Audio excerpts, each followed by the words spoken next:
warm welcome from me. I'm Helen Martin. I know that many of you know me now. Welcome to our second part of our Spring Term Early Years Network session with the lovely Ben Kingston-Hughes. We're exploring further in terms of looking at physical development in the early years today. I'm not going to say much more about logistics. We can talk about sort of how to use Zoom if we're going to be going down the road of the breakout room, and obviously you've got the chat function as well if you want to use that as well. If you have any technical problems, please do drop me a note in the chat and I'll see if I can help you at all. But really warm welcome, colleagues, and over to you, Ben. Thank Brilliant. You. Okay. Give me a wave if you can all hear me, just to double check. Brilliant.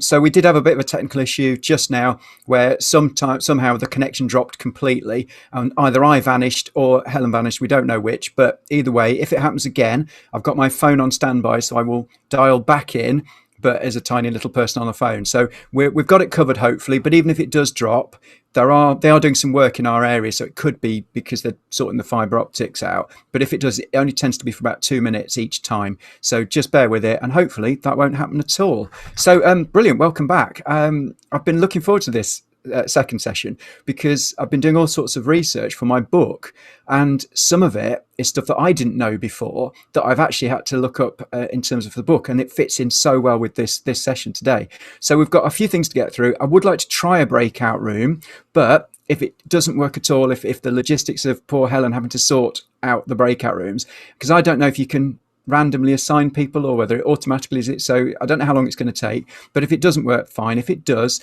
there's just a few things I'd like you to discuss about your own settings and your own practice, basically to help you implement the stuff we talked about in session 1. So one of my staff is quite a large lady, and I don't want to be mean about her at all. She's a lovely lady, but she is quite a large lady, and I just want to conjure up a mental picture. That's the only reason I'm saying that.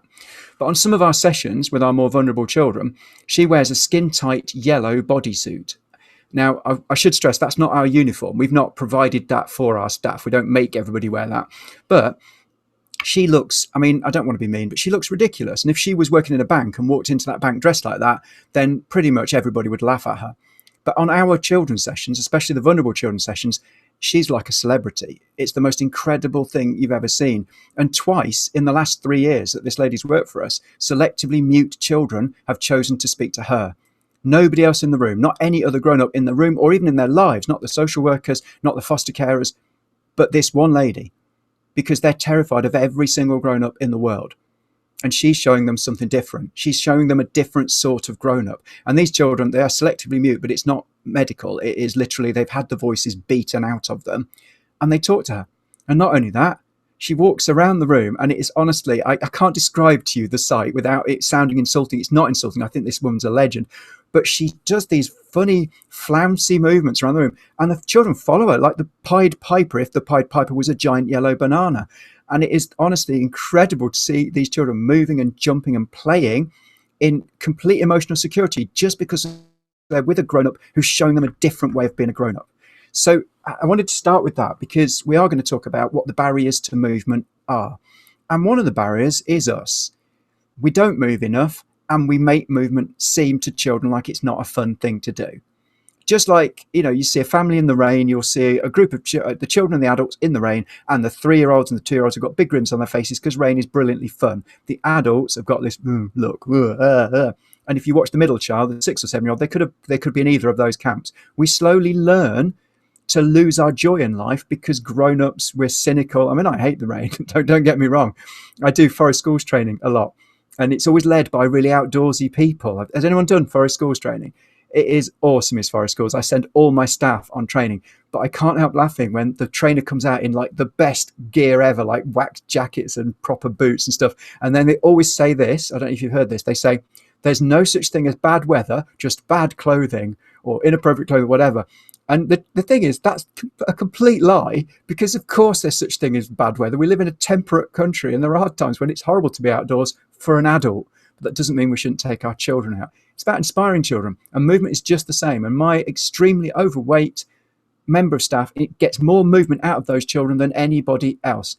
Now, I have realised that in these two halves of the training course, I've used two stories about people who are overweight. And I promise you that's not deliberate. It's not in any way being critical. It's just that they happen to be two lovely stories that got children moving. So please forgive me for that. And we will move on without any more talk about that. So I'd like you to do something for me to start with. And some of you have done this before. This is something that we've done a lot of our training courses. And actually, it's, oh, by the way, because I've mixed up some of the practical stuff from the two sessions, I haven't had a chance to look back at the video. If it turns out that we're doing something we've already done, could you remind me, Helen, just in case I've swapped them the wrong way around? Okay, I don't think we did this. But what I want to illustrate with you is how we work with children that have already disengaged in physical activity. But it's not aimed at children who've already disengaged. This is all children. It just so happens that we actually get funded for projects with children who are already either obese or struggling with low levels of physical activity, or areas. So we work in nursery settings in areas that are statistically low level physical activity, where there's a lot of what we called bucket babies last time we talked. Yeah. So I'm going to get you to do something that will become clear as we go through the training, but at the moment it might not. So I'd like you to grab a piece of paper if you can, and you have time to find a piece of paper. That's absolutely fine. There's no hurry. So grab a piece of paper, and a pen as well, not just the paper.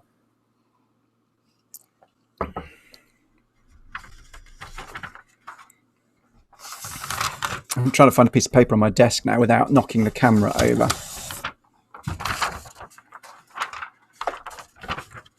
Okay, so I'm going to do something that doesn't feel like physical movement at all, but I promise you this will become relevant. And again, Helen, if you can remind me at any point if we've done this before.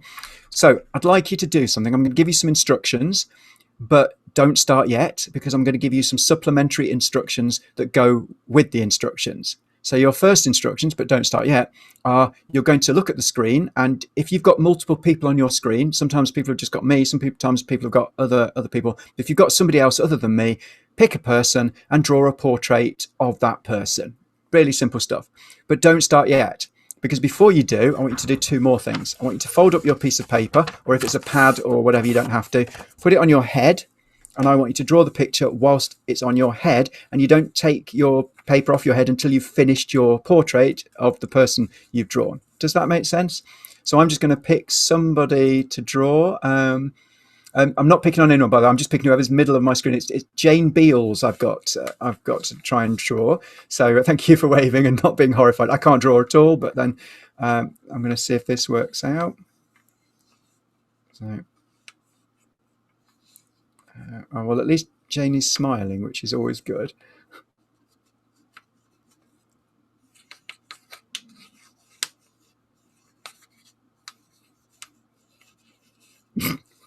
I can feel this going wrong as I do it. Okay. Oh my goodness. Oh, Jane, this is horrendous. Okay. There's no hurry on this, but if you would like to show them to the screen, that would be good, because it would get me off the hook a little bit for when I show my picture of Jane. Oh, Sarah Timpson. I don't know who you've drawn, but that is awesome. That is really good. Tracy as well. Jane, that looks like a poodle, but really good. I don't know who you've drawn, but it's good. All right, I'm gonna. Oh, what's going on Helen's? That is fantastic. Although I don't know, is that shoulders? That was Sarah, and that was trying to put her hands on the top of her head. But just looks like she's hugging now. It's lovely. That is really good. Oh, Charlotte, that is awesome. I'm guessing you did someone with curly hair, but look at the smiley face. I'm really sorry. This is genuine apology time, Jane, because I forgot your nose and I've made you look really quite terrifying. So I'm so sorry for that. But it's pretty good, actually. So we're going to come back to that. But the one thing I wanted to get across to you right from the start is that one of the biggest reasons that children disengage, not just in physical movement, but in everything, is because they feel rubbish doing it. They feel like a failure. And one of the reasons for that is we have unrealistic expectations on children, and we constantly hold them up to those expectations and make them feel like they've got to achieve. And I don't know what's wrong with us. It's in the very way that we approach things like sports teaching or PE, but not just that. It's all about, we think we need to make children better, so we give them a level and we want them to reach the level. And children that reach that level will feel brilliant and they will try harder, they will achieve that level. Children that don't, won't. We know this, and this is why we said last time, Sport England and so this is a conservative estimate because it's coming from the governing body for sport in this country, are saying that 70% of children disengage in sport. 70%. That means only 30% of children go on in later life to do enough exercise. And one of the reasons is we're just setting up failure threshold after failure threshold. That's what we did. A failure threshold is literally, this is what it should be. And whether that's doing a drawing, like I've just done, and said, by saying you've got to draw a portrait, there's a kind of a subconscious suggestion that you need to make it look like the person. I hope that makes sense, because sometimes they're really obvious. Like, you're going to jump over a hurdle. Your failure threshold's quite obvious. If you don't reach the hurdle, you've failed. And we all know we've failed. Sometimes it's less obvious. Sometimes it's simply, hey, children, we're going to make something and it's going to look like this. Because you're 20 years old, 30 years old, or 50 years old, you're going to be better at whatever it is you're doing than the child. So that they're thinking subconsciously, it's never going to look like that. I'm not good enough. And it's horrible, this is. And I don't know if we mentioned this last time, but I work with 3-year-olds, and you will as well, who will actually openly say, I'm rubbish. That's not even, that shouldn't even be in their heads at all. There is nothing about early childhood development that should allow the word rubbish or I'm not good enough to even come into it. Because if you think about a really young child, and I'm not insulting really young children, they're amazing. Their development is so accelerated that we never ever approach that speed again. But they're bound to be rubbish because they're 2 or they're 3 or they're babies. There's no way, because they don't have the brain body control that we have. So they can't do things as well as us. The natural state for a child to be in is not to even think twice about that and just keep going. Keep trying. Fall over, pick yourself up. Fall over again, pick yourself up until finally you learn to walk. Then you can run, then you can carry on. And this is really unnatural for a child's brain to be in. Animals don't have this. You don't get kittens learning to jump off things and they fall off once and then they go, oh, meow, oh, I'm not doing that again. I'm really rubbish. Worst kitten voice ever. I had to apologize. It's been a long day.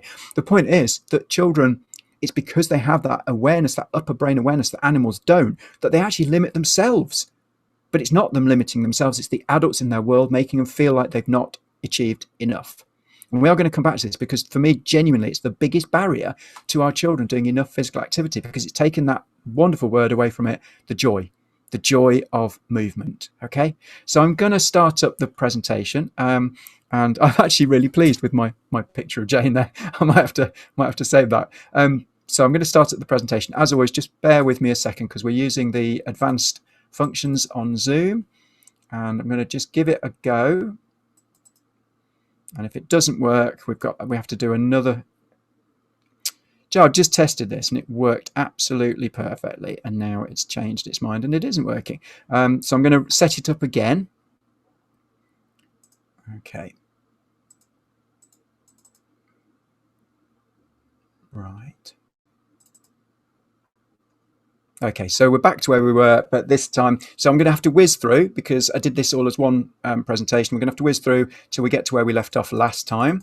So remember the chickens, remember the bucket babies, why do children skip, whirlwind tour, remember the oxytocin, the benzodiazepines, and then that wonderful BDNF, which I've learned some more about today even, would you believe? I've also been learning today about the vagal system in humans, and it's a system that actually moderates sort of fear responses and anxiety.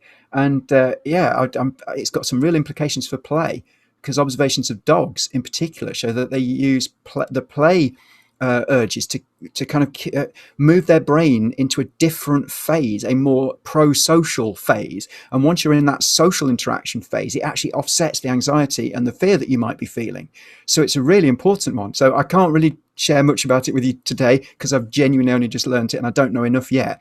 But watch this space because that sounds really interesting, and it's a viable treatment now for anxiety and depression.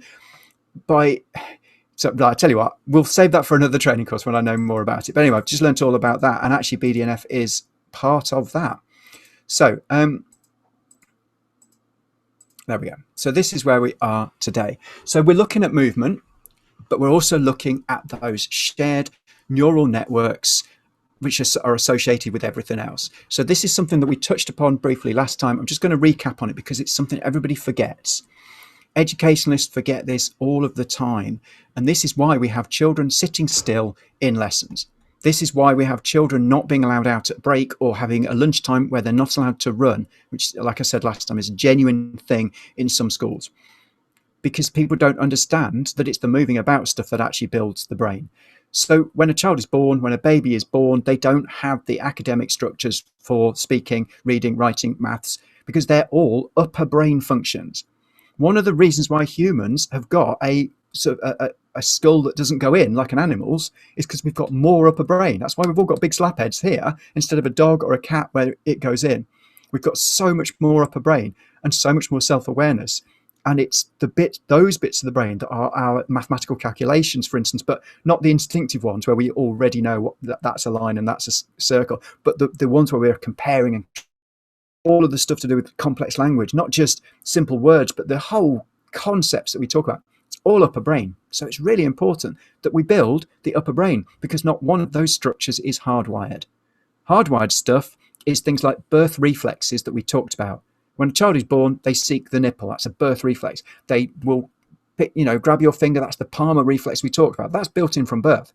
The limbic system that we talked about, those urges to eat, to play, to have anger. Babies can be angry already, born with anger. What a horrible thing, but it's true. They are all hardwired, built-in responses in the brain. The rest of it is really up to what happens in the next. Okay, so we were talking about how some functions are hardwired and built into the brain and some weren't. And academic learning is not. So you don't have the structures for speech. A baby is not born with the ability to say, well, mummy, I've had a nightmare 9 months, and if daddy sings that song about an elephant one more time, I'm going to lose it. They just don't, because there's no physical structures in their brain to actually do that. And they need to grow them. It is such a simple thing that educationalists in this country, and it's not in other countries, completely miss. You can't learn unless you've got the physical brain structure. You can't reach your full potential in maths, in speaking, in English, in reading, unless you've built those structures. Yeah, and you build them through play. We know this. We know that it's experiential learning. You have to have experiences to use those bits of the brain to make them grow. And we know that play is the broadest range of experiences a child will ever have. If you think of the differences in play, there's very little else that approaches it. From one minute you're jumping off a tree, the next minute you're wrestling and digging a hole, and then you're playing with a doll and giving the doll an internal voice, and then you're pretending you're a fairy, and then you're in a shop selling stuff, but you're not really. That is using so much of the brain. It's the biggest neural network you'll ever use, and so it's building those structures. And I've probably mentioned this last time, and I do apologize if I repeat myself, but there is evidence to suggest that if we force children to do things like reading before they're neurologically ready, you increase their risk of dyslexia, because you're not neurologically ready for that. And the saddest thing is that neuromotor immaturity that we talked about last time is a key factor in that. But even if the child hasn't had any form of neuromotor immaturity, or is had a really wonderful, vibrant physical play life up until reception class, they might still be struggling, because the brain focuses on different areas of development in different children. And you only need to look at people like the actor. I can't remember his name now. I'm really sorry. He played the BFG. He was in Wolf Hall, a BBC drama, very good in that. Everyone looks at me gone out when I say that. But he didn't speak until he was about 7 years old. And everyone said he was never going to amount to anything. And he's a Shakespearean actor now. His brain just developed at a different rate. And that's what happens. So every country in Europe starts children later, except for us. What we actually need to do in our situation is, in terms of building those bits of the brain, we need to balance it. Of course, we still need to do our EYFS. We still need to look at our phonics and the things that are embedding that learning in children too early, according to a lot of studies, but we're stuck with it for now. An experience of play as possible. And it's the physical play that does it. That's the one. It's the running around, being silly. It's the movement in any or every direction for its own sake, not because the grown-up said, you're the fastest, you line up, you move in that way. And I told you about Sally Goddard-Blythe doing those activities with children where they follow what she's doing and they do a prescribed series of movements. And that's brilliant for those children. 6 months later, these are different children. But for us in early years, we've already got that. The children have a blueprint if we just let them. We just have to let them move the way they want to move. We can't keep restricting them, especially health and safety, because if there's something that's not safe and we're constantly restricting the children, what message is that telling them about movement? I'm so sorry, I can't remember if I told you this, but I worked in a school where it'd been designed by an architect and won loads of awards, And the head teacher was showing me around and went, yeah, it's rubbish. Because they'd got a hill, and the hill ended in a 6-foot drop onto concrete. So every single lunchtime, you'd got at least 2 members of staff having to police that, going, nope, off the hill, off the hill. That's not what we want for our children. We actually want to legitimise movement by saying, do you know what? This is there for you.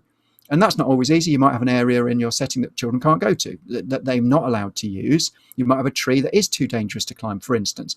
But it's about looking at your environment and minimising that. Because for us, it's about children working with their brain, not about us lining children up and doing specific movements. And please don't stop doing that. If you've got a dance teacher that comes in, or a child yoga teacher, that's brilliant stuff that you can now get. And the music and movement stuff that's out there, there's some amazing music and movement practitioners out there. But they also need the stuff where it is just the child going, bouncing off things and different surfaces and different textures, mud, sand, water, flat, bumpy, all of these things, they cause different style of movement. The body has to adapt in the most minute and clever ways to walking on cobbles, for instance, to walking on some sand. I don't know if anybody knows Conkers in sort of northwest Leicestershire. Yeah, some people nodding. People nodding, did you ever go on the barefoot walk that they put there? I hate feet, I'll be honest with you. I very rarely go barefoot, the beach, and that's pretty much it.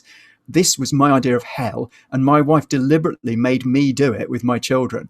But unfortunately, I did it at the end of the season. So it'd been out for a while. So, they've got straw to fill the straw. That's manky straw that's had 1,000 children's feet on it, and it's been rained on. And then the mud was just grey. And then next thing you know, you think it can't get any worse. Then you're on coal. They make you walk on coal, big coal mining area. And then there's like pebbles and then fire and broken glass. No, it wasn't that. But it was just horrendous for me as an adult. My children love that as very young children. You're learning to move on different surfaces. How many of our nursery settings and reception classes allow a child to take their shoes and socks off and walk on coal and walk on straw that's probably been weed in? That was horrible. But walk on mud. It's about working with the brain to give that feedback from the environment to help children move how they're supposed to move, not how the adult's telling them. I hope that makes sense. But again, there's questions at the end, and please do, if you're thinking, well, he's talking rubbish or this wouldn't work with my children, please do ask me, because I've got so many different examples of where this does work. But if something doesn't work for your children, you change it. I work with groups of children with the most complex needs, profound and multiple learning difficulties. So some of this stuff doesn't work. So we adapt it to work with our children. And we find ways that do. And sometimes it takes weeks. Sometimes it's just one of those brainwave moments. So on that note, there's some fantastic studies. And it's not just about moving whilst you're learning. It's about all the time. So there's been studies on short and long-term memory. And what they show is that children moving whilst they're learning, so lessons, for instance, while children are able to fidget. And, last time I showed you the picture of the gluing children to chairs and saying, I've designed a poster because it made me think that bit did. And it's about introducing new chair glue guaranteed to lower brain growth hormones. Glue your children to the chair and raise their anxiety. And I'm scared to put it out on YouTube, on Facebook, because I think it might offend some of the schools that I work with. But the research backs it up. Is that children sitting still listening isn't just the worst form of learning. It's never mentioned once, have you noticed, on the characteristics of effective learning. Number 5, make them sit still. It's not there. But there's quite a few studies now showing that if you move whilst learning, you embed learning. And it's all to do with short and long-term memory. In fact, it goes in, and there's all sorts of different figures on this. Some studies, it's like 8%, which is still pretty good. Some, it's up to 25% increased short and long-term memory retention in children that move whilst they're learning. So why are we making children sit still? So for under 5s, it is a case of we're not sitting them still doing nothing. It's hopefully we're not making carpet time excessive and boring and stuff. We're making it interactive. And I think I said last time, we do magic carpet time, which is when we're sitting around the carpet to hear a story, but we fly on the carpet to wherever we're going to hear the story about. Yeah. But the studies also show that if you do the exercise first and then you sit still, you still get some benefits. If you do the exercise after you've sat still and done learning, you get the benefits. So at any point in the day, and this has been tested it started off with adult workforces. So Japanese, you've all heard about the Japanese factories where they all do exercise in the morning, that it absolutely massively increases productivity because you've had a bit of exercise. But for children, it's even more important because you're physically creating the brain structures. You're also at the same time as all of this increasing your short and long-term memory retention for the facts or the development that you're going through, and producing BDNF, which is the brain growth hormone that's building your brains. So instead of saying before and after and during, I should have just said, do you know what? Physically move all the time.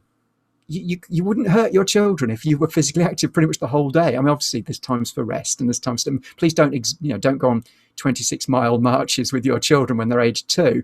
But all of the new government guidelines on physical activity, and I don't know if you've got these in your setting, but if not, I do a lot of work with Leicestershire and Rutland Sport, and they do some like information packs on how to interpret these. I don't know what you've got in Warwickshire that's along the same lines. But basically, government guidelines on physical activity were updated. And one of the reasons they updated it is because people were thinking that was it. So you do your 180 minutes or your whatever it is for your particular age group, right, job done, finished. And so it was actually stopping children moving because, oh, no, you can't move now because you've had your whatever it is time. So they've added on every single category for every single child under 5, more is better. You do 180 minutes or 120 minutes or however much it is for your age group, and then more is better. And that is because it is so vital to children's development that they move that you could pretty much do it all day and it's not going to hurt those children. So there's another study which is, I love this, and it's to do with maths actually. So if you've done my maths training yet, then I think we mentioned this, but it's to do with maths and movement, but it underpins everything. I promise you, if you did this study with English or with anything, it would still apply. But they did a study with maths, and it was simply get children moving. And 3 groups. One group had got no movement, sitting still listening to maths. So, that kind of maths. You will remember that from secondary school. Next group, fidgeting maths. So they're allowed to use like small compare blocks and things and move stuff, but in between they're allowed to fidget and move, but only small movements. So fine motor skills. Yeah. Third group, and you will see where this is going, big movements. You want to do a geometric shape, and this is what we're teaching on our maths training, to be honest. The maths training is out at the moment, and it is weird training. I have to say, people, if you've not seen it yet, it is weird because we're talking about, maths how it should be in early years, not maths how other people have called it and ruined it for children. But it's about looking at geometric shapes through giant cardboard box monsters and things like that. So those children that were allowed to manipulate big things. And there's a lot of evidence to suggest that there are some children, and boys in particular, who simply don't get it from small resources. It just doesn't work. But when they can see it, walk around it, get in it, and be part of it in a big scale, suddenly all that clicks. Anyway, they then test those children 6 weeks later, give them a standard maths test. The children who learnt maths the traditional way did all right on the maths test. Of course they did. A good teacher. Brilliant. The children who were allowed to fidget did even better.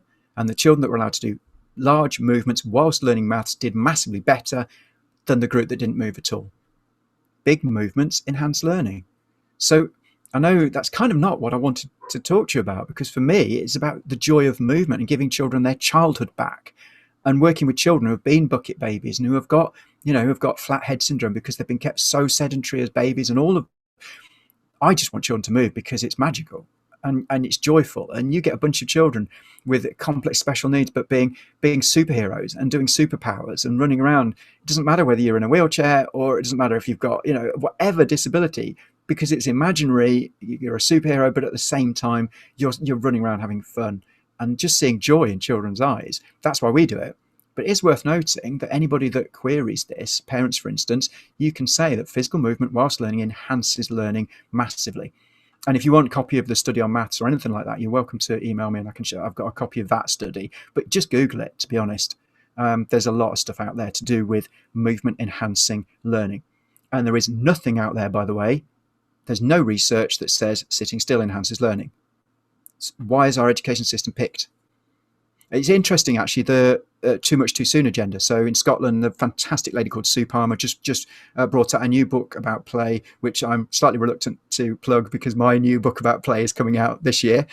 But hers will be brilliant. I have to say, Sue Palmer is fantastic. But the too much too soon agenda is exactly that. Stop making children do academic learning too soon. Wales, exactly the same. They're going down the same route. England, no. And it was Michael Gove who said, there's the evidence to suggest that forcing children to learn too early is spurious. That's what he said. What he actually meant to say was unambiguous, but what he failed to say was, even though we thought that evidence was spurious, there's no evidence to support his way of doing it. So it's not even that it's spurious or that it's controversial. There is literally no evidence to say that forcing children to sit still and listen and learn fractions when they're 2 years old is good for children. Anyway, I'm getting sidetracked. We will move on. So do get in touch if you want the study about maths and movement. Interesting study. But I'd like to, do you know what so don't panic. I'd love to get us all doing like dance moves, just so that for that brief moment you could experience the joy that this causes in children. But with a group of adults, it's not as joyful because it feels a bit awkward, doesn't it? And I told you about the musical statues game that I introduced. So last time, sorry, Helen, I did talk about my musical statues game, didn't I, last time? I don't remember that one. We did a cake. What was the musical statues game? Where instead of penalising movement, instead of children being out, they got to copy a leader instead. And no, right, fine. I'm so sorry. I did. Might have been me. I might have just ducked out for a minute. Anybody else remember? No. So is that somebody nodding that they do remember it? Yes, they do. I remember. I remember as well. Fantastic. I think I did 13 live video training courses last week. And I did evening sessions and days, and it is a bit of a blur, I have to say. So there is all sorts of different versions of the Follow My Leader one. We do one where it's superhero positions. We do all sorts of different ones. And I did once try it with a group of adult learners, and it just felt really wrong. Just making grown-up ladies dance for me, I suppose, is what it really looked like. But I've been doing research on this because there's been a few tender opportunities for different local authorities where they want people to do music and dance. And I think there are loads of specialists in music and dance. And the last thing I wanted to do was step on anyone's toes, people who do just music and dance. And what they do is they go into settings and they do these incredible things, but it is all right, children. Put your arm here, put your arm there, put your leg there. And I think what the local authorities are looking for now is a combination of this and the working with the brain. So I've done a lot of research on music and dance, and it's nothing short of fascinating. If you hear a beat, humans, we start to move to the beat. We can't help ourselves. Try playing a beat to your cat. Try playing some death metal for your cat. They're not automatically doing this. Why do humans do it? And the truth is we don't know. But we think that in early humans, music and dance were one of the things that actually moved us apart from animals in the first place. So there's all sorts of evidence now to suggest that that dancing as an art form existed even potentially before humans got the ability to speak. Just the ability to make noises, musical noises, and then move to those noises was so developmentally important that they're actually an evolutionary milestone for humans. And yeah, I mean, you see videos of animals dancing and stuff, but and you see birds bobbing their heads to the beat. So it is possible that animals can do it, but it's not like humans. Just put music on in front of your 3-year-olds. You don't even need to dance, although it does help. And you'll see them, they start swaying. They do this, if you've got 2-year-olds, they do this dance where it's kind of, because there's no rules to dancing. They've not been taught that there's a right or wrong way. And it is hilarious to watch a group of 2-year-olds. And my daughter stole some biscuits, some crackers, and then went to my shed, which is where I am now, and just started dancing with the crackers, because the crackers were noisy and rattly, and the music was on because I was in my shed working. So just behind me, she's just going, they're just swaying, and she's being inspired to move. No one's told her to move. So music and dance is incredibly important. And if you're unsure of how to get your children engaged who maybe aren't moving, then a little bit of music and a little bit of dance from one of you, but not like, don't do it properly. Don't, if you're any ballet experts or any street dance 1992 champions of the UK, nobody's nodding, so I'm guessing that you're not. But just move without it being prescriptive, and you'll see children moving. And there is evidence to suggest that the primitive humans were moving and singing before they even learned to speak, because music is you can't have one before the other. You can't have had humans speaking before they learned to sing. And when this theory came out, and it was a couple of years ago now, there was a whole bunch of evolutionary biologists. And there's two, I don't know if you know about evolutionary biology at the moment, but there's people called the neo-Darwinists who are kind of, there's people like the guy who does all the books about God not existing. I can't remember his name now. I don't know, Helen might be able to help me. The really famous biologist. Oh, anyway, it'll come to me. But he's talking about humans are just animals. The selfish gene he talks about. It's all about survival. But there's more. These new evolutionary biologists saying, no, not true at all. And the old biologists were saying we learnt to sing to scare off predators. Musical notes. Richard Dawkins, brilliant. Thank you. Richard Dawkins. I don't mind Richard Dawkins, but he just seems so pleased with himself for disproving God. You just think he's almost as fanatical about disproving God as some religious people are about proving it. It's kind of, anyway, very interesting theorist, but a very bleak. But the new biologists are saying, well, that's rubbish. Why would we sing to scare off a predator? Why wouldn't we just roar at them? And they're suggesting that singing is the very first way in which we express love and caring for our pack, our group, our family. And that it became way before speaking. It was those noises of soothing noises. And one of the things I learned today about the vagal or the vagal system is that soothing sounds like songs activate that and actually make the child feel better. So it's all that sort of early movement, the coming up with the rhythm, because speech is so rhythmical. Children actually need to learn rhythm as part of speaking. That's one of the reasons why nursery rhymes and things are so important. So the dancing to the rhythm is helping children develop speech. The singing is embedding speech. Singing is a cardiovascular activity. It's one of the most powerful cardiovascular activities children do in early childhood, building the respiratory system that they need for the rest of their life and helping prevent things like COVID. Everyone forgets that singing is a physical exercise, your lung control and your heart. So all of that to do with physical movement comes from these early cave people 200,000 years ago or even longer. We don't know. It's just based on what skeletons we found going boo ba ba ba ba ba doo ba ba ba. Yeah, I like you, but not even saying it. I think that's a lovely, lovely thought that that's how we evolved the ability to speak. And then, if you're interested in taking this further on my imagination training and stuff like that, we're looking at how stories evolved, and stories gave us the first glimpse of empathy, that consideration of another person. And that came through those early campfire stories. But without the singing and the dancing, none of this could have happened. I know you're all looking a bit skeptical, I think. I don't think you believe me about this. So I'm going to prove it to you. I have absolute empirical evidence that singing and dancing predate fire in humans. There you go. We've got jazz hands dinosaur. That's absolute empirical proof that dinosaurs were singing and dancing. So there we go. That's Velociraptor actually is the Latin for jazz hands dinosaur. No, it isn't. Okay.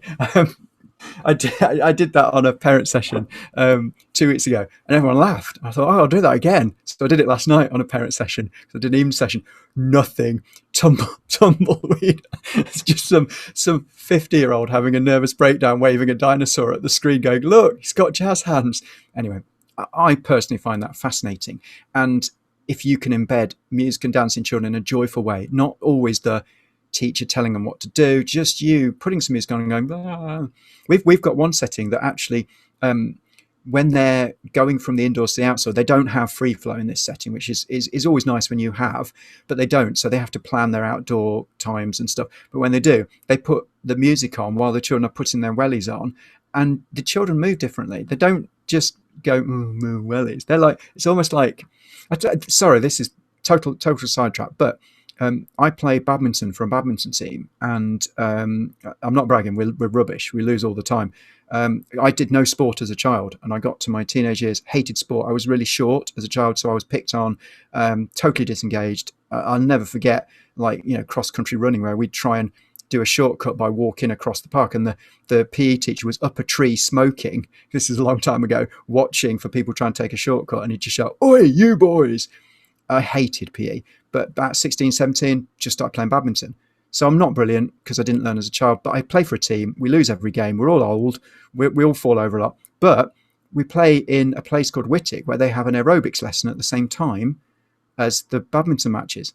And you can't walk normally. You can't play normally. You end up like walking across the court going, dum, dum, dum, dum, dum. You can't help moving to the beat, even though you're not trying to and you want to play badminton.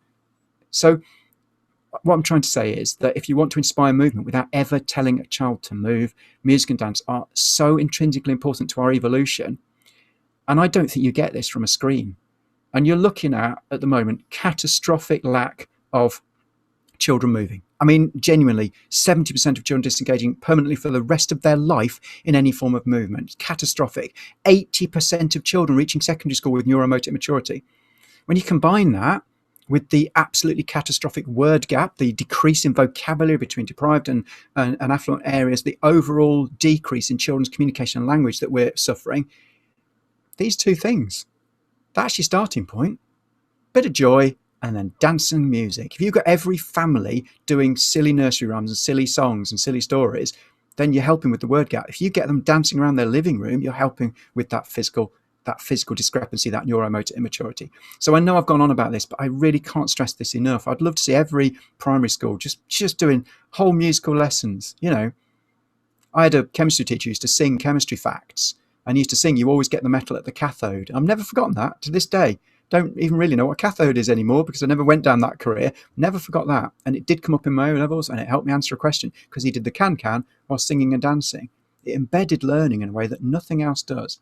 So on that note, we are going to move on. I said I'd share with you the approach that we use. Some of you might have seen this before because it's not a new approach, but it is the only way we can get through to some of our children. It is by far, we couldn't work with some of our children. So this is two different ways of working with children. One is a goal-focused approach, and that's what every school does. It's pretty much from the minute a child gets in the morning. So, you know, you're working towards an end product. You do a spelling test to get a certain score. Yeah, and that's goal-focused. And it is so fraught with failure thresholds that it is, again, potentially disengaging huge sections of your class. And, you know, conservative estimate is that only 20% of your children in a primary school class, a key stage 1 and above, are fully engaged in learning. There's a big bracket in the middle that get by but don't reach their full potential, and there's a bracket at the bottom, regardless of intelligence, who are just totally disengaged. And some of it's due to neurotypes, as in the types of brain that children have. We've got a very narrow range of what we think is normal for a child, when actually, when you work with children, all of you know this, there's a very broad range of neurotypes, isn't there? And I have ADHD. One of the arguments is that ADHD should not exist. It's just a failure of our society to broaden what they think of as normal. We're just a different sort of normal. But I've felt weird all my life. And you watching me on training, you've already picked up on the fact I am a little bit strange. And my brain is very flighty, and I do go from one thing to another. But in school, I was made to feel rubbish for that, because they focused on just doing like things that ordinary children can do, like colouring in, for instance, which I can't do. It drives me absolutely insanely, furiously mad. Jigsaw picture so much, why do you break it up? Give me a picture, I'll look at the picture for a few seconds, but I certainly couldn't do a jigsaw. So this is what school is, because it's all about the goal. It's all about just get this right. Yeah, but it isn't how children learn. And in early years, this is when you'll see this the most. The ideal time for children to learn is when they're not worrying about whether they get it wrong or right, when they're actually just enjoying that moment of being a child. So I'm going to give you a quick example which isn't based on physical activity, but then I'll show you how this is so relevant to physical activity. We work with people, all sorts of people. So this artist came in once and made clay pots with our children. One of the parents, lovely lady, made clay pots. She was an artist. The children tried to make a clay pot, only they couldn't make a clay pot as good as an adult because they were 4 and she was an artist. So they used to go, "Can you make my pot for me?" And she would go, "Yeah, of course I can." So they'd all take clay pots home, give them to the parents, go, "Look what I made, mummy." And yeah, that was it. They hadn't made it at all. And that's your goal focused. It happens all the time. Process focused approach, which I think we briefly mentioned last time, is to give children the clay. Well, that's it really. That's the whole approach. What you really want is children to explore clay and then make whatever they want to make, because that's working with their brain. It becomes a multi-sensory exploration of the world, and sensory play for your very young children. I don't know what ages you work with, but if you're working with the very young children, sensory play is vital all the way through, by the way. Primary, secondary, sensory play is amazing for children. But for your very young children, it is so hugely neurologically rich, because you're activating all of the senses, and it's the way the brain calibrates itself. So sensory play is massive. But it's not just that. You're then making stuff on your terms. You're not trying to recreate and fail to make something. So if they make a clay pot, celebrate the clay pot. That's brilliant. If they make a vague squishy mess that looks a bit like a willy, that's fine. Celebrate that as well. The point is, it's about what they do, not what they make. It's about the enjoyment of that moment. And it's called the goal-focused approach. The process-focused approach, and it works with everything. But for physical activity, we have noticed that this has been extremely powerful for our children, because we've been sent into areas where there's already a low level of physical activity. And by not worrying too much about what children actually are going to achieve and just focusing on, do you know what, let's have some fun with it, we see just astronomical improvements in children. And actually, this is bizarre. There is a study on this, and I know there's a study on this because I did the study. And the reason I did a very small scale study of children was because the NHS, and there was a guy whose official title was the NHS obesity officer. And in South Bedfordshire, he told me that I couldn't get extra funding because there's no evidence that play supports physical movement. Yeah. Now you're all people shaking their head now, but he said there's no evidence for it. And I said, oh, don't worry, I've got evidence. I've got a video. I showed him a video of children moving through play. No sport, no being told what to do, just a bunch of children going, climbing trees, jumping off stuff, skipping, whatever. But he said, that's not evidence. We need proper data. So I bought the cheapest pedometers I could find. I bought 50 of them. And we gave them to our 50 children. And one thing we'd found was that our sessions on a Monday night, which were for 4-year-olds up to about 13-year-olds, so a very mixed age group,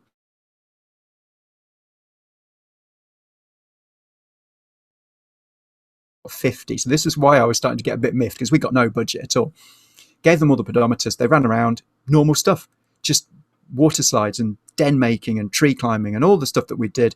None of it was sport. None of it was structured or organized. And then we gave them the pedometers to take home with them the next night. And their parents supervised them wearing the pedometers to do what they would normally do for the same length of time. So I hope that makes sense. You're just comparing our play session, which was purely process focused, with what they'd normally do. And the results that came back were just unbelievable, because you don't have to read any of this, but I just thought I'd share with you the actual data for those people who love data. I'm only going to pick up the bottom one. The average increase in physical activity between what children did on our play session, where we didn't worry about what they achieved, and what they'd normally do at home, it's not a misprint, 992%. We were able to demonstrate just with a simple experiment to the NHS that we had a nearly 1,000% increase in physical activity through simple play, where nobody's telling the children they've failed. And we got £10,000 because of this. Thank you very much. So that was a good little bit of spending on pedometers, because I think it cost me about 60 quid for the pedometers, and we ended up getting £10,000 for our budget from the NHS. So that was really good, except that 2 years later, the government pretty much cancelled all of these projects just because of funding cuts. And so all of these poor children didn't get the play session. But it was really simple, something you can do yourself, but it just showed, and you know, if you like graphs, the blue lines are the lines of what children did on a play session. The red lines are just simply what they did as a baseline, what they would normally do at home. And some of the children actually travelled, I think, 6 miles when you added up the steps. One of the target groups was older girls. That was a key target group. And we had older girls who travelled nearly 6 miles just by running about and doing stuff. So it was purely process focused. It was all about messing about. And if you don't believe me, and you know, you can try all this sort of thing for yourself. So we put water slides down. And I don't know if I mentioned this last time. If I did, I'm repeating myself. I do apologize. But water slides are the perfect process-focused activity, because what they do is that you'll get a child taking a 30-foot run up at full sprint without anyone telling them to sprint. And we're obesity. So we've got children who are already obese, like taking the biggest run up ever. In fact, there's a lovely video of me filming a child running from, like, it looks like he's running from a mile away just to do this water slide, to get up enough speed so we could reach the bottom of the slide and knock me over. Basically, that's what happened. You just got me with the camera falling over backwards. But we saw children who were already obese sliding on their bellies with huge grins on their faces, with nobody telling them to run. If you told that child, right, we're going to do some sprinting now, the only movement they would do is to run away from you to avoid the running. And that's what the process-focused approach does. You take away the pressure. And weirdly, and I will come back to this, the NHS officer wanted to come and see the project after he'd invested 10,000 in it. That's fair enough. So he was bragging about some of the sports coaches had actually got some children doing some hurdles. And that was really a big, 4 children in an area full of thousands of children were doing hurdles. So I said, right, well, we're going to do hurdles for you when you come to our project. He went, oh, well, you can't do hurdles. You don't do structured activities. And he was quite, well, not rude, but you know what I mean. So we put a hurdle up, one hurdle, quite low. And all we said to the children was, doesn't matter if you jump over it, under it, doesn't matter how high you go, don't care. But you've got to pull a funny face while you're doing it, and I'm going to try and photograph the funny face or the pose that you do to show you the photos afterwards. That's all we did. We had children queuing to do one hurdle, to do funny faces. I've got a whole section of these photos. I can't show you a lot of them because it was for a national charity, and I didn't, the permissions didn't transfer with me. I have got permissions though for some of them, which I will show you later. I did chase some of them up because they were such lovely pictures. But this was, this is 30 minutes of children just cycling around, not cycling, but going around doing and woo and jumping under it because we weren't telling them to do a hurdle. I hope all that makes sense, because with our groups of children now that we work with, we couldn't go in and go, right, you're going to do this. It wouldn't work. We actually had a group of children in Horncastle in Lincolnshire, and if you don't know Horncastle, it's actually the antiques capital of the country. So you can just imagine how much fun young people have in Horncastle. It's not the best place to be a teenager. So we were doing some work with teenagers with a whole range of difficulties, all of them looked after or with foster carers or with a wide range of behavioural difficulties. And we got some funding, and what they wanted was dance stuff.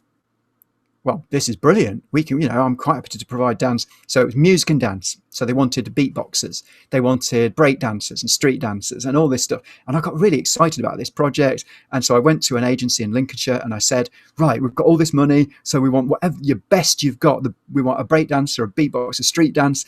And this guy went, oh, we haven't really got any of those in Lincolnshire. We've got a blues harmonica player who he can do stuff with the children.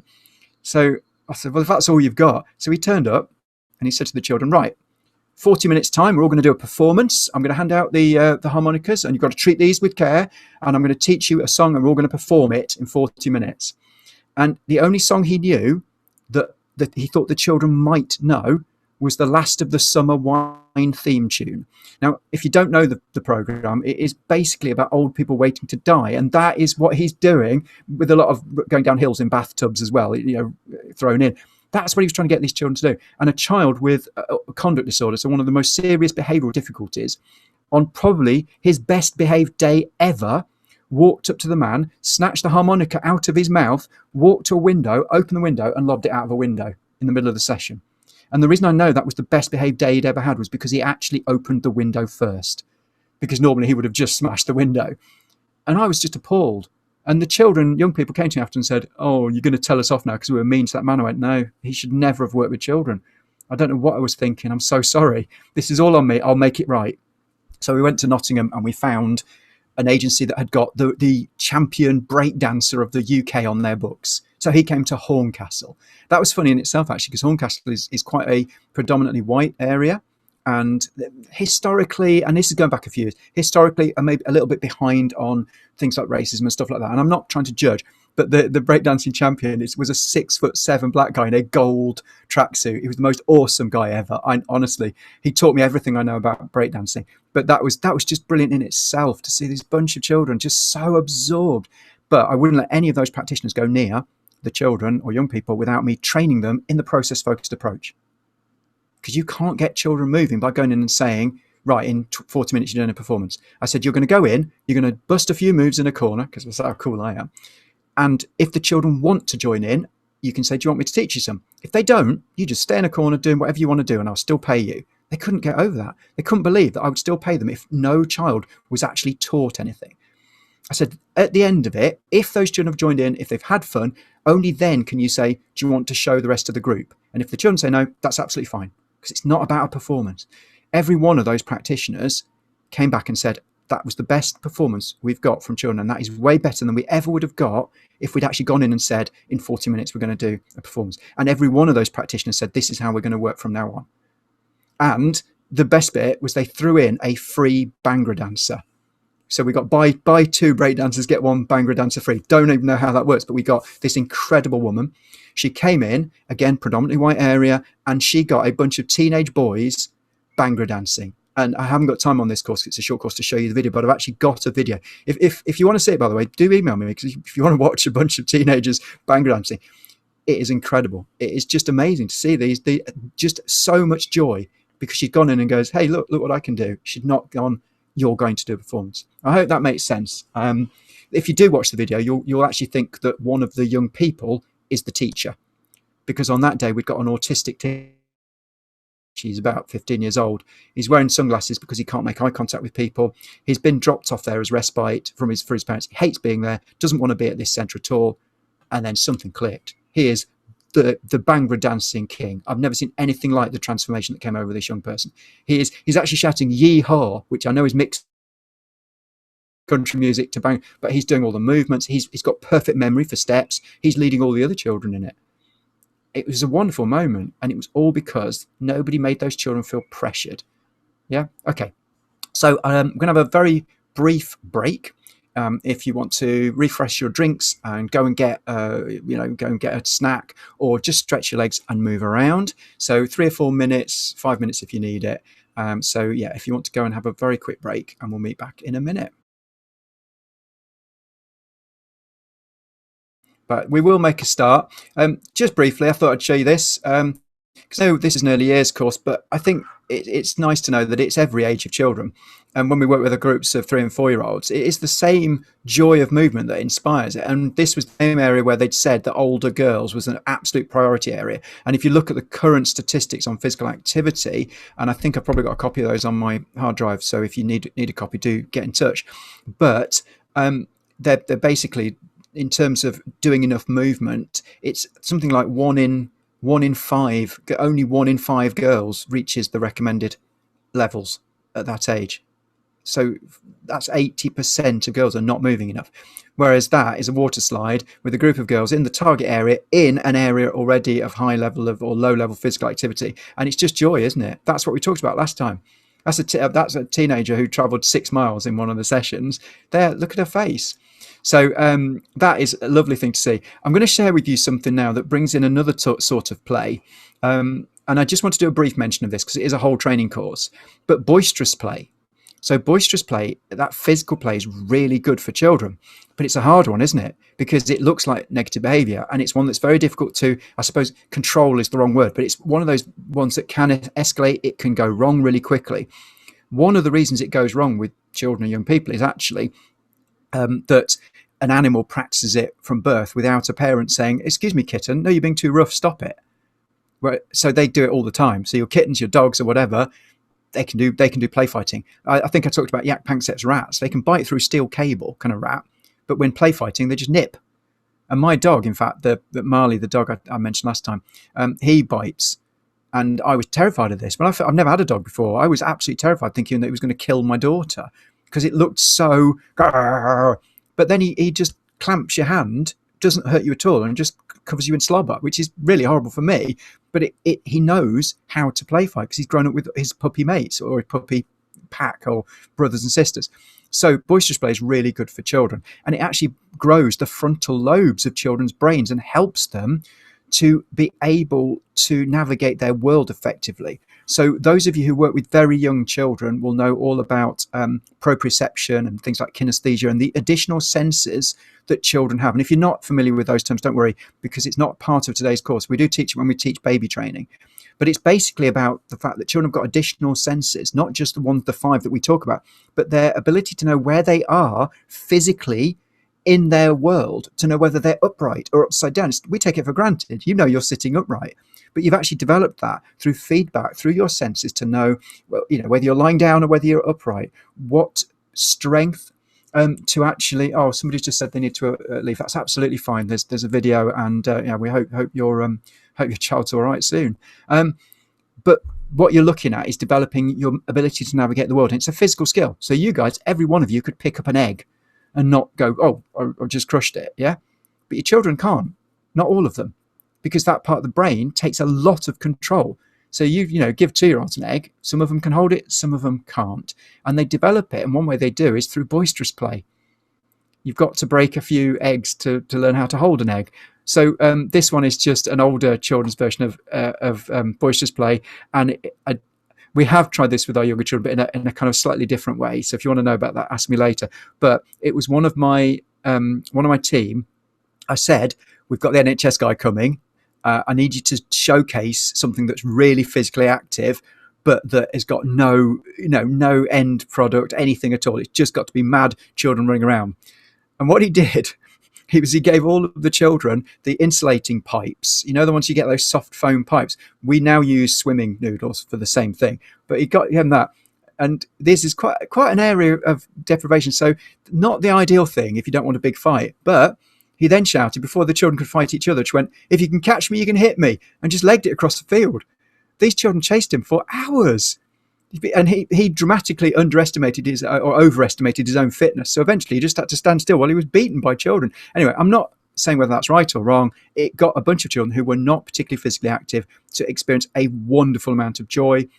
And then we got a visit from the local PCSO, the local police guy, who had told us at the beginning of this project, "You can't work here. The kids are horrible." He'd physically told us that we could not work with this group of children because they were so anti-police in this area. And day one, we turned up to work in this project. And on the grounds of the school, which we'd been allowed to use, the thing that said "Welcome to the school," somebody had scribbled "F the pigs" across that. So it was a properly anti-police area. And he'd said, "Oh no, their behaviour is too bad. We've never had a project that works in this area because they're just awful, these children." That's what he said. So we invited him to come down after 6 months of working with these children. He did. And it just happened to be a day when we were playing the "If you can catch me, you can hit me" game. And he said, "I'll give that a go." And can you imagine an area of children who's, the teenage older brothers and sisters are the ones that are, getting into real trouble with the police. So they chased this policeman for hours, and he loved it because he was he was a lot fitter and healthier than my member of staff. And we did manage to catch, this wasn't the first time it happened. You did it multiple times. We did manage to catch that picture. And at one point he had 40 children chasing him. And this is PC Dean. And I was kind of worried because I thought, this is not the message we want to give to our children, that they can beat policemen. But he said at the end, I said, "I'm really sorry. I don't know what happened." They went, that is the most I've ever bonded with a group of children in this area since I've been working this area. He said, "That was brilliant." And as he was leaving, and this isn't these children, this was the older children they were shouting, "Are you going to come back next week, PC Dean?" And he was like, "Yeah, I can't come back next week, but I'll come back in 2 weeks' time." And he did. He came once a month. He came to our project and joined in. He did water slides with us. He did all sorts. And one of the reasons I wanted to show you this is because it looked like bad behaviour on the surface. And actually, that's my worker at the back who invented the game, just head down. It looked like bad behaviour, and yet that was getting a bunch of children, and some of them really genuinely, you can't see it on this picture, were seriously obese, running like mad. And I think sometimes we need to think outside the box and not worry too much. So anyway, we did the hurdling that I told you about, the silly hurdles, and he had a go. And there he is, PC Dean, doing his silly hurdle. We managed to catch him in midair. And that was, a lot of the children did stuff like that. It was a lovely day, actually. Just that's how you can see how low the hurdle is. And we've got 4-year-olds doing it. We've got 13-year-olds doing it. So I sent that picture to him at his police station address. I thought, that's a lovely picture. Who wouldn't want a picture like that? Turns out it's a group email address, and so I shared that with the entire police station. And he was off that day. He came in Monday morning, and they had printed it out and put it all over the station. And this is not my slogan, I promise you. They had written on it, "Pigs might fly." And that is what they'd put. So he phoned me up on Monday and goes, "You've dropped me right in it," because this picture was over the entire of this police station just with "Pigs might fly" written on it. But look at his face. This is an adult experiencing joy, inspiring children, showing that the police are not scary all the time. And I think it was just a really interesting and unique project. And it was all about physical activity. And I say we work with 4-year-olds and we work right up to 13-year-olds. Same project. So on that note, I'm going to just share with you something that some of you have seen before. So I'm going to whiz through this really quickly. But it's something I'm showing on a lot of my training at the moment because I want everybody to understand this. And I'd welcome feedback on this because it is a way of analysing how children learn to explain why so many children disengage. And it actually got some fundamental truths embedded in this diagram that I think a lot of head teachers are missing and don't seem to realise. So if you've seen this before, I am happy. It only takes 2 minutes, but I am happy for you to go and have a wander. But I'm so keen to get this across to as many people as I can. And it is to do with what's called the neuroplasticity of learning. And what that means is neuroplasticity means the brain changes shape. And if you look at the studies on this now, that Google it, it is fascinating. And if you've got children coming back after lockdown, what you're actually seeing is children, it's not that they're just a bit sad and that half an hour of positive intervention is going to help them. In fact, we've been talking about this earlier with Helen. It's not that. It's they've changed the fundamental structure of their brain to be more negative. So you need intensive interventions for children who are struggling with anxiety, because if you don't, you're not even touching the structure of the brain. It's just staying the same. And if you start telling off those children and being negative towards those children, and their behavior has deteriorated because of their negative experiences, what you're doing is reinforcing all the stuff that's changed, physically changed the shape of their brain. Okay. So I'm going to whiz through this. You'll please ask questions afterwards, or if you want a copy of this diagram to have a look at in your own time, or if it bores you to death, I don't mind. It looks very boring, I know, but I'm really keen to get this across to any educators. If you're learning, and in this case we're looking at physical development, but I teach this on maths training, I teach this on speech training, but we're talking about physical development. You have two possible outcomes, positive or negative experiences of that learning. Yeah, you've probably got a middle one as well. We're not focusing on that, but a kind of, yeah, it was all right. Yeah. A positive experience of movement. So you're dancing, you're messing around, you're jumping off stuff. You're the time when you feel like you've achieved something, but you've not been made to achieve it. If it's playful, if it's joyful, if it's got nurturing, that just means you have to feel safe. And that is crucial. If you don't feel safe learning, you don't learn. Or you learn at a much reduced rate. And if you want to know more about that, again, ask me about it later. But anxiety directly stops learning.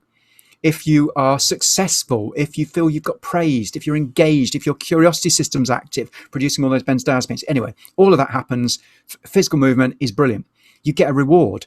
Your reward is positive feelings. I feel brilliant. I've had such a good time. And if you don't believe me, have a tickle fight with your children and feel how happy you feel. Or after this course, put some music on and get your young children and dance around with them, because you will feel better. You get pro-social emotions. And that means emotions that promote social behavior. They're really important. And you get those positive biochemicals we talked about in session 1. I'm benzodiazepined off my face because I've enjoyed this movement activity or this movement experience. Yeah, so we all get that. Here, this is the bit that everybody misses.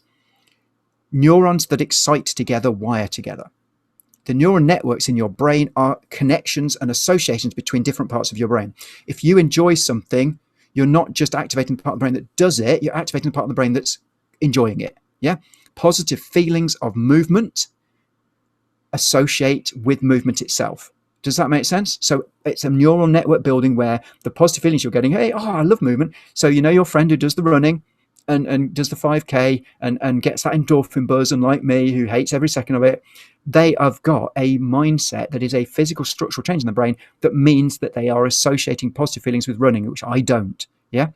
Now, here's the clever bit. Associations, the neurons that wire together, that excite together, eventually, over time, hardwire. That means they become a permanent structural change to your brain. And if you're interested in the science behind it, it's actually a protein sheath grows around the chains of learning called the myelin sheath, a process called myelination. Yeah, that means it's now permanently in your brain. So the next time somebody mentions or even hints at, hey, we're going to do a movement activity or dancing or whatever it is, you automatically start to feel the positive feelings from that learning. And if you've not done my maths training yet, then we talk about this, because we're talking about this is the neurological explanation of maths phobia, because the blue section leads to an increased capability in that subject. You move physically, you enjoy it, you hardwire the two things together, the positive feelings plus the activity, the parts of the brain developed. You then increase automatically your capability at that developmental process, which means you want to do more because you're craving the positive feelings that you've got because they're automatic. So if you love dancing and somebody says, let's go dancing, you'll automatically go, oh yeah. The orange cycle is the opposite. And this is most of our experiences of PE. And, I'm sorry if this is you. It is definitely me. Being, I'm not bitter. I was the shortest kid in the school, and being picked for school, I was always last, or the child with the leg brace would occasionally get picked last. And I had a horrible experience once when I was playing a game where you had to run. Everyone had to try and tackle you in rugby, but it was more done like a British bulldog. It was a training session, and everybody was picking on me because I was small. So I was just getting flattened every single time, and then older lads would laugh at me, and the PE teachers were laughing at me because I couldn't fight my way through a load of children. And this is a horrible story, by the way, and I'm not proud of this in the slightest, but I got so angry and frustrated, I just lost it. So I ran straight at the biggest group of lads I could see, pinwheeling my arms with my eyes closed, punching anybody that I could see. And I ended up flooring the only disabled child in the class, and I ended up getting sent to the head for punching that child. And I didn't even see him. I'd got my eyes closed. It was the most awful, embarrassing moment for me. So I have negative experiences of PE. I find it boring, unstimulating. I feel like a failure. Constantly criticize, get your knees up. If you can't do it, you've got to do laps. All of this stuff that we used to have in back in the day. Unpleasant, decontextualized. I couldn't see the point of it. Why would running laps be of any use to me in life? Yeah. I'm so fortunate that I did discover badminton, because although I'm rubbish at it, at least I do keep fit now, with a bunch of old geezers who lose every match. The point is, I didn't disengage permanently because I was saved by that. That is not a reward, it's a penalty. If you find these experiences unpleasant, you have a penalty. Negative feelings, amygdala response is your fear center, your anxiety center, your anger center. Bloody PE teachers.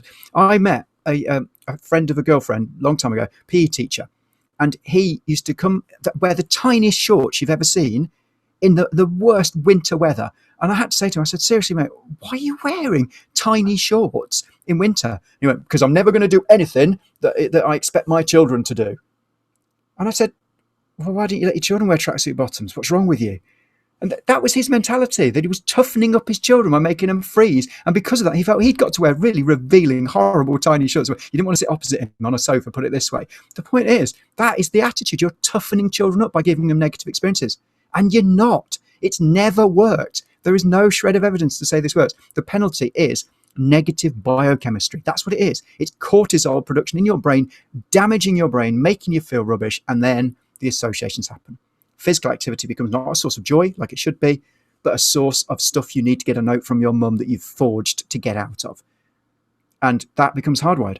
So the next time someone says, oh, it's PE today, and my son's the same, oh God, I've got PE. Doesn't want to do it. Tries to get out of it. Oh, I forgot my PE kit. The amount of times you do that. Didn't do it back in my day, because when you forgot your PE kit, they gave you the lost property PE kit, but they hadn't washed it. You had to put on like some shorts that had been worn by some sweaty adolescent, and not a pleasant experience. And there was mud all over them as well. Does anybody here, old people, do you remember that you used to have to do PE in your vest and pants if you forgot your PE kit, or is that just me? We were made to strip off. Anyway, negative experiences become hardwired permanently in your brain. The next time somebody mentions PE, you automatically feel fear, anxiety, shame, all of those horrible, dangerous emotions, which means that your capability at physical activity, is dramatically decreased, which means you stagnate. Not because you just don't feel like it, not because you're not trying, or because you're a bit lazy, but because your brain is now physically hardwired to be worse at that subject and to not want to ever do it again. You will avoid it, you will stagnate, and you will exhibit negative behavior to get yourself out of it. I hope that makes sense, because it's not just PE. It's every single aspect of learning that your children ever go through, from their first step to their first phoneme, to complex mathematics, to French, to Spanish, to English. If you have a negative experience, you learn slower. If you have a positive experience, you increase your capability and you want to learn more. That's the neurological description of a growth mindset in a nutshell. And it's one of the biggest barriers to physical activity, in that we're telling children it's about achieving, when it isn't. It's about joy. So I'd welcome any feedback on that, because I'm using this to try and persuade head teachers to look at their current sort of lessons and how we can stop that happening to every child, to stop us getting maths phobic child and anxious children and children who disengage in sport and all of that. So, but I will move on. So, Helen, it's time for breakout rooms. I'm going to give you the two questions first, and then it's just two really simple questions. And I want you to have a chat with people, because the two are connected. So first is, I want you to come up with a list of as many reasons why a child might be inspired to move as you can. And there's no wrong answers here, by the way. There's no definitive list. I have got a list of some of the ones that I would consider important. But do you know what? It really doesn't matter. It's whatever is relevant. So, for instance, it could just be, if you put a sweet at one side of a room, the child will move towards it. So it could be moving towards a source of gratification. Okay, so it's anything simple like that. So think of why a child might instinctively move. Yeah. And then the second thing I want you to think of is what stops children following those instincts. That's all it is. What are the barriers that are meaning that 80% of our children are not moving enough in childhood? You've got these wonderful reasons for a child to use their brain to move, but you've also got the very things that are stopping them. Just consider two lists: reasons and barriers. Before you go, that's me doing skiing in the middle of summer. We set up a ski jump by putting cardboard skis, which you've seen have disintegrated, on the bottom of our shoes. And we did this with our 4-year-olds. We had loads of fun because we did a Winter Olympics activity in the height of summer. And we were told it was impossible to do that by other members of staff. We said, no, we're doing this as our theme.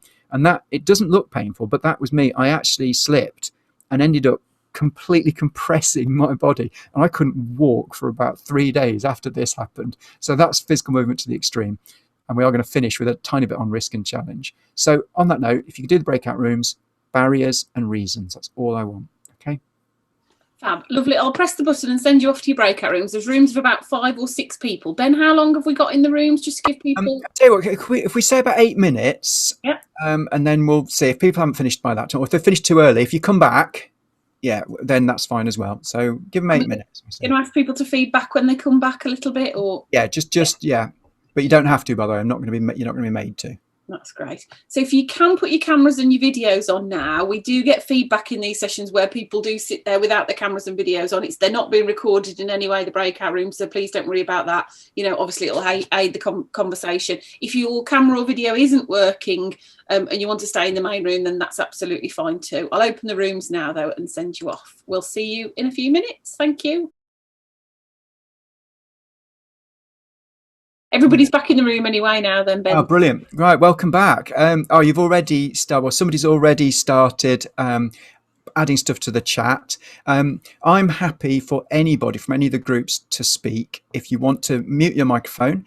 But as I've said all along, I'm not going to force anybody to do that if they're not comfortable doing that. There's no order to it. I'm just if you want to say any of the stuff, I think we'll start with the reasons for moving, and then we'll do the barriers. So if anybody's got a reason for moving, if you could type something in the chat, or whatever, anybody in the group, one of the groups, just unmute your microphone and just add a few things. Okay, we've already had Helen saying her somebody talking to Helen, it was Alison, saying that it encourages greater interaction, engagement, encourages exploration. Yeah, and these are all really important reasons, but what we're actually trying to unpick is what makes the child move in the first place. What is going to, for fun. And that's one of the most obvious ones.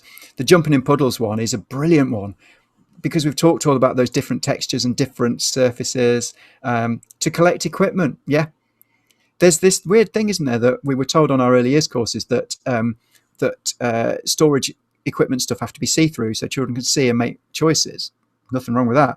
But sometimes, isn't it great when you've got a chest and you don't know what's at the bottom and you're rooting through the chest and you're pulling stuff out to find out? So it's not all cut and dried. To escape or get away, yeah, that's a good reason for movement. Being chased. Obviously, in the context of early years, we're hoping it's not running from genuine threat. But if you're playing crocodile, that is a perfect way to get children screaming and moving. One of the most developmentally rich times is when they're half scared and half excited at the same time. To take risks. Yeah, I have got a little tiny bit on risk prepared for you today, but looking at the time, I don't think we're going to get a chance to do it. But it's certainly something that if anybody's interested, you can ask me about it in the questions, because it is a whole training course, is risk and challenge. It's my next pre-recorded training course that I'm working on as well. But when I get a chance to do that, who knows? Okay, when it's windy, they want to run. Yeah, we found with some of our children, we give them loose parts materials. So things like old bits of material. So they make dens with them, they make costumes. But on a windy day, they don't bother doing any of that. They just hold them and run, because they like to feel the billowing wind in them. It totally changes how they move. Okay, anybody else got anything? Yeah, competition. It's not just climbing higher than their friend, it's pushing yourself to new limits. I work with a 15-year-old who could jump off a 5-meter tall climbing frame, and that is massive. And this is before like parkour and free running became popular. So this was quite shocking to see. He'd jump off it, land and roll. And I was criticised by other members of staff at this setting, saying that I shouldn't let him do that. And I said, I've worked with him since he was 2. This child jumped off his first rung of that climbing frame when he was 4 years old. When he was 5 years old, he jumped off the next run. He'd been building up to that moment for 13 years. Who would I be to stop him fulfilling something that was that long in the making? And he had done everything right. He'd done it step at a time. He'd pushed himself how he was comfortable pushing himself, and that was the key. I wouldn't let every child just go straight to the top of a 5-meter climbing frame and jump off it. Of course I wouldn't. We did have a competition with the older ones to see who could get down the quickest. It's just climbing down. So you go to the top, see there's a competition, get to the top, then you're climbing down. And one lad fell, but because it was one of those spiderweb bombs, he did like the tumbling monkeys. I don't know if you played that game. He sort of went boing, ow, ooh, ow, ooh, ow, and then landed in a heap. And then he went, did you get the time? Did I win? So he was lying there in pain, but he still wanted to know that he'd beaten everybody at being the fastest. And he did. No one ever beat that because he was actually falling. But we start that with the 2-year-olds. They're pulling themselves up on things. They're jumping off stuff. It starts that first time a child is on a crate, and instead of trying to shuffle off it, which is the first movement they learn, they actually want to jump off it, building bone density in their limbs, but teaching them to fall, to survive impact when they can. Because children are better able to cope with danger than adults. We forget that. We think that they're less resilient than us, but actually they're biologically way more resilient. They're lower to the ground to start with, so when they fall, it's less painful. It's the simple physics. But also their bones are softer. They've got more cartilage in their bones. They can withstand more impact. So they train themselves in childhood to be able to do these movements in adulthood so they can survive. Anyway, so all sorts of different reasons why. And just a few that I've come up with off the top of my head, and this, you'll have access to this, but curiosity. What's that over there? That's one of the key massive motivators. If you're in a room with babies, you can't bring everything to the baby. You've got to have stuff for them to reach for and find. These activity centres where a child is lying down and can see all the stuff and reach it from where they are is inspiring some small movements, but not inspiring the child to move towards the thing they're curious about. If you want to depress yourself, or not depress yourself, bore yourself, watch Ruby Reaches for a Toy, which is a YouTube video where Ruby, a baby, reaches for a toy, and it takes a blooming 10 minutes to reach this toy. And if you've got ADHD like me, you're just screaming at the screen, give her the toy, this is killing me. But she doesn't, because that child is reaching it for themselves. And when they get the toy, look at their face. And sometimes we're too quick, aren't we, to give the child the stuff when actually they need to reach for it. Foraging, we talked about session 1, BDNF. It's so important for children. It's animal part of their brain, but children take it a step further. Overcoming challenges we've talked about because it's there. What's that? If there's a hill, the child want to climb it. Children want to climb it. If there's a slope, they want to go up it. If there's a dip, they want to fall into it. Just by having those things in your environment makes the children move towards a source of gratification. That's that initial moving towards the nipple when you're born, but that's anything. Dinner time, children will run for their dinner. The joy of movement we've talked about all the way through. It's the biggest way in which we get children moving. Accessing information, finding out, sensing things. They'll move towards sensory input. Copying adults is a really important reason why they move. I've said here responding to a play cue, and I am going to finish with this today. If you don't know about play cues, this is massive, really important. If you've heard me talk about it before, it'll be a quick refresher because it's so important for movement. And then that biological and evolutionary imperative. They move because they want to survive as an adult, instinctively using every aspect of their environment to move. This is not the whole list, but this is just what we're working with, yeah? So what's stopping children having all of those things, not just in our settings, but in our homes and in our society? So as many barriers as you can think of, either in the comments or shared over the microphone if you want to.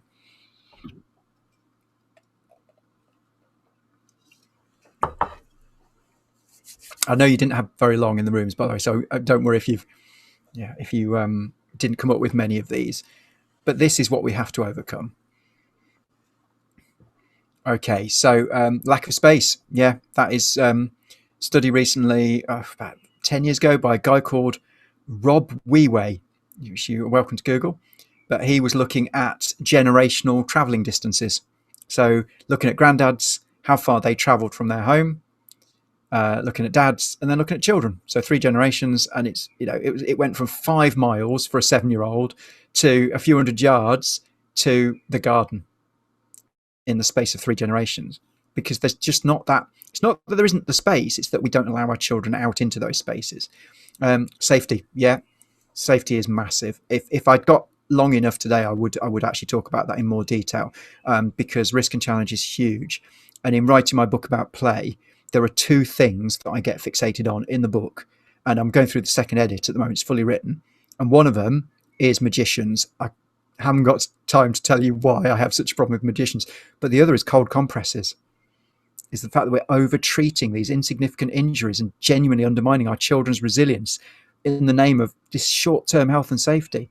And the cold compress is the symbol of that to me. I'm not saying it doesn't help some children. I'm just saying it's utterly pointless for a bump on the knee, which playing is the best way to get a child to forget about the pain, because playing is producing pain relief medication in your brain. Anyway, I haven't time.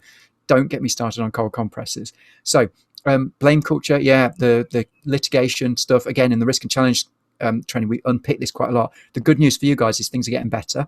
Health and Safety Executive is now very clear about their statement saying that we have to include challenge in early years and in children's environments.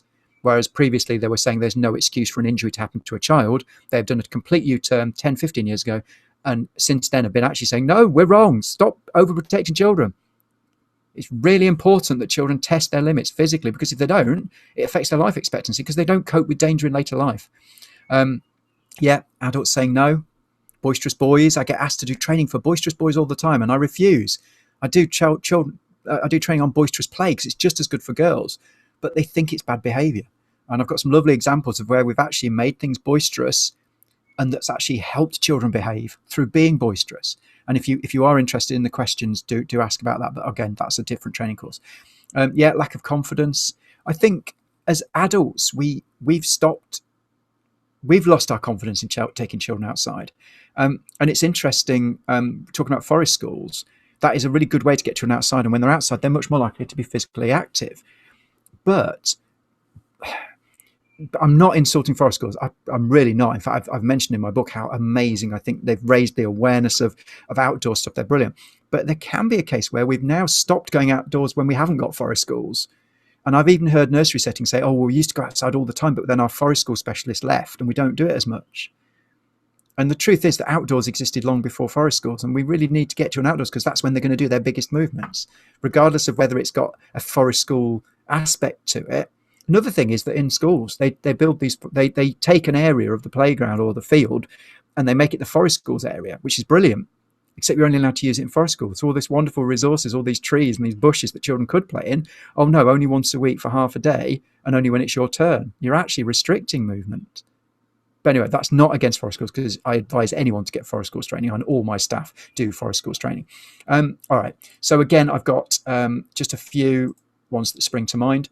You've mentioned pretty much all of these. Overprotection. We do overprotect our children. And in fact, on the latest safeguarding training, overprotecting children has been included as an example of emotional abuse. So it is serious. It can genuinely damage children. And that's, again, it's something we could talk about later. Sedentary parenting. We're all guilty of it. I've got to get in shape because I've done nothing for a year. But am I doing? No, of course I'm not. Because it's easier not to. And we talked about this on session 1, the cycles of inactivity. You get caught up in that it's a lot easier to sit still and passively access the world. Decrease in walking. 70% of children are now driven to nursery or school. That's changed massively. And all those adventures we used to have on the school, walking to school with our mates, it's gone now. It's a school run in a car for many children, or going to nursery. Electronic media, shall we not start on that? We could go on about that all day. It is just taken over massively. And we have no idea what the effects are. iPads, they've only been popular since about 2012, 2013.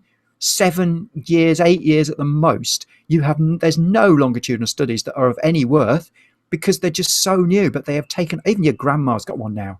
This is massive. When it was all PCs, only a few people use them, but iPads, honestly, it's transformed the world.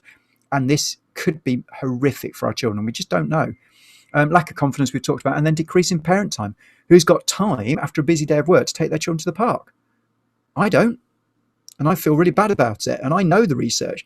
But for a majority of parents who don't know the research, they're not going to prioritise it because it doesn't seem important. Yeah, so the child who ran up to the nursery setting with his hood on his head like Batman, having the best time ever, being physically active, being inspired to move by imagination, which is one we didn't mention, and the mum shouted, "Get that off your head, you'll mess your hair up." The priorities are wrong. And we need to work with parents. I used to really not like parents because working in a deprived area, a lot of the stuff I did, I kind of did despite parents because I work with parents who would physically hurt their children. But I've learned since then that we can't do that anymore. We've got to work with the parents.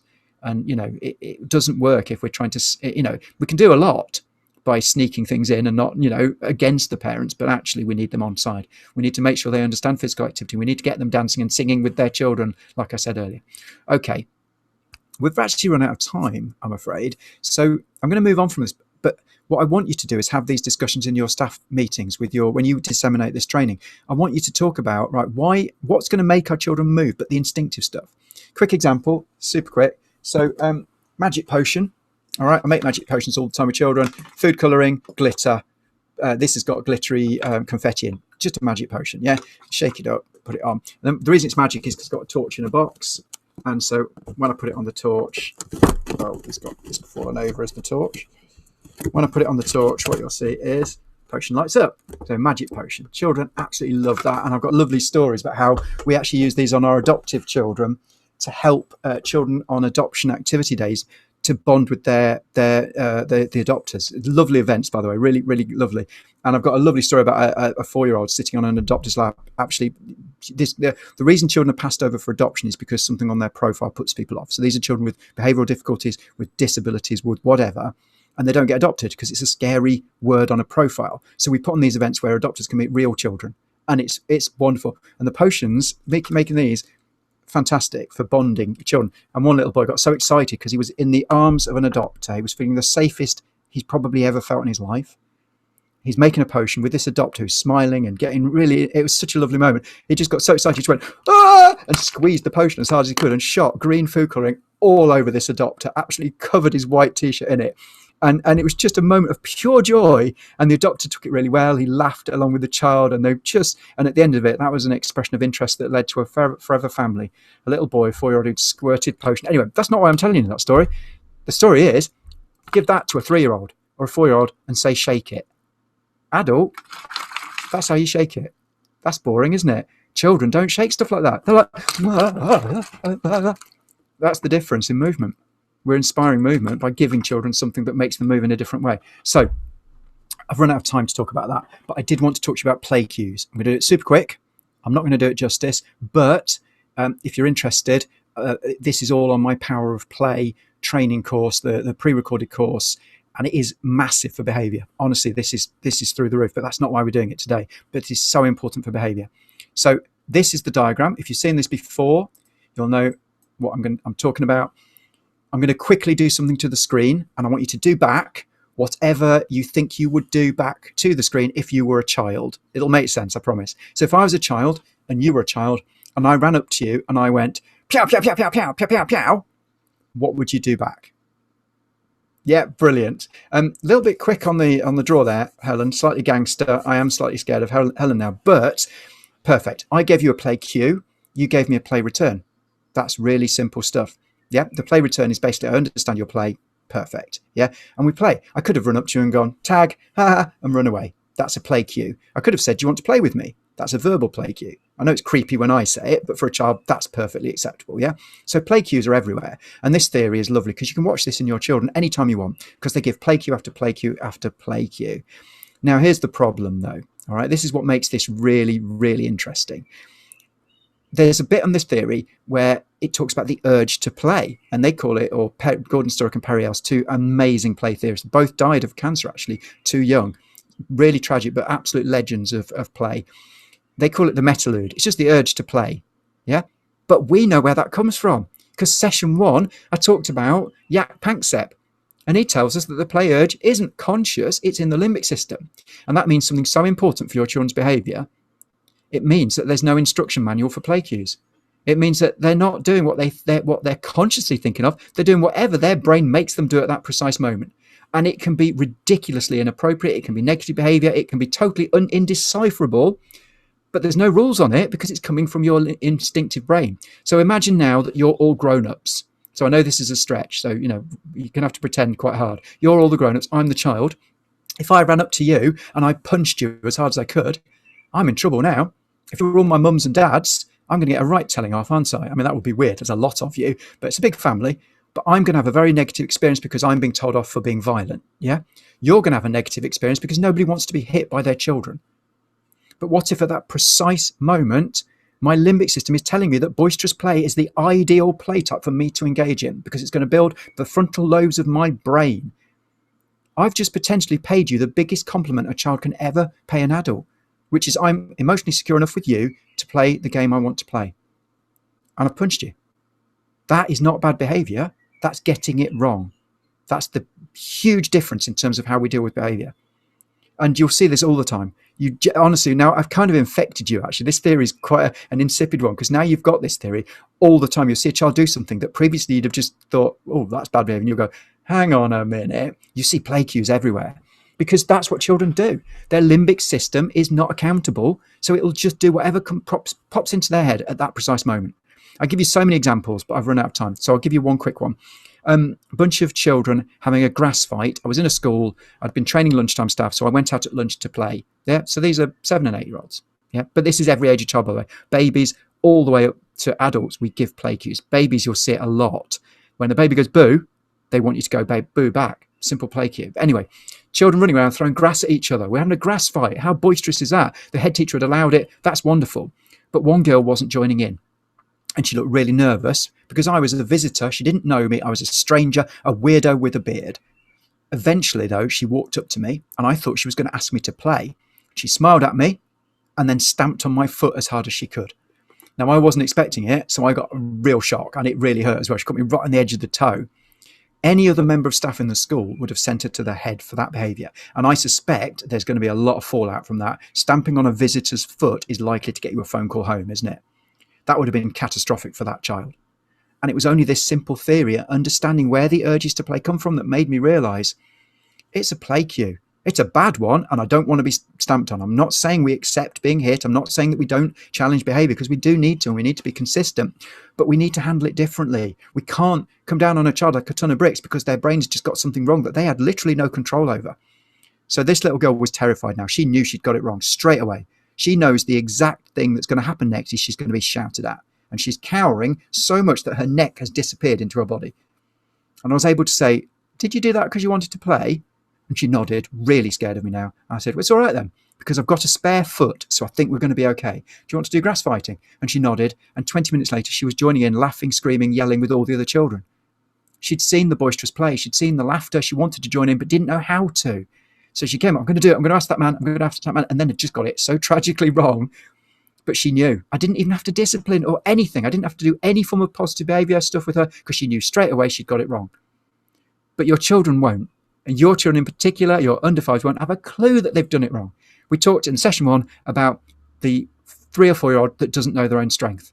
The one who shoves another child and then looks surprised that there's a child-shaped hole in the wall.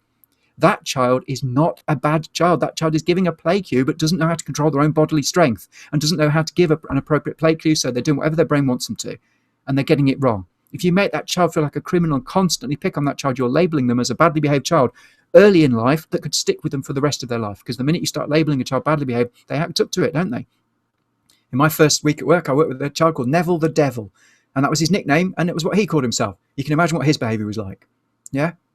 The point is that what we need to do is steer and guide towards positive behaviour through these play cues. Now, this is one of the key ways in which children are inspired to move. It's the play cues that they give that will generate that movement. So if they're not getting their play cues answered, they're going to stop moving.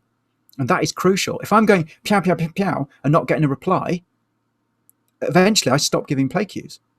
I restrict myself, and that's catastrophic for me. But sometimes it goes the other way, and you'll see this. What I'll do is pew, pew, pew's not working. Where's my chair? Rah! And you escalate your play cues to be negative behaviour because somebody's ignored all the positive play cues. So you've got this key instinctive brain-designed almost blueprint for movement, which is the play cycle, which is children will actively come up to you and want you to play. And what are we doing with that? That precious gift. We're saying, oh, not now, sweetheart, in a minute, or 5 minutes, or don't do that, don't hit him, or you've just pushed a child over, go and sit in the corner. And I'm not saying that we don't still use our positive behaviour strategies with children, but if you think it's a play cue, just steer it. That's all. We guide children so that they can still get an expression in their brain of that wonderful urge. And try and make it in the same ballpark. Daniel, get down from that tree, come and do some colouring, is not going to work. Daniel's limbic system wants them to move and be physical and active and challenged.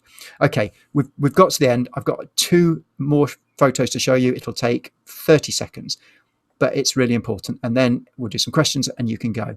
So this is me in 1990 something. We don't know when. It's an old photo, but early 1990s. Okay.